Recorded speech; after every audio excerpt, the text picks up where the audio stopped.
Hello guys, at sa araw naman po ito ay naman po kami ngayon at busy po yung mga kasamahan namin.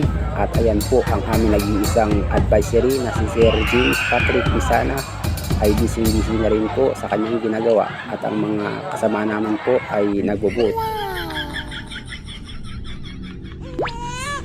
At may dumaan na magandang dilag, aray ko, para nawala yata ako sa content ko ito. At ang aming gawain po ngayon ay ML for the day kasi wala naman lesson.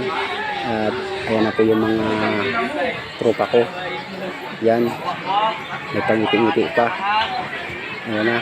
At siyempre po at kasama namin yung dating officer namin sa RTC na si Sir. Yan, Sir kaliwa kanan talikod. Yan, si Sir. Yung dating namin officer sa RTC. At ayan naman yung mga samahan ko. Busy sa kanilang ginagawa. At siyempre, hindi nawawala yung vlogger niyo.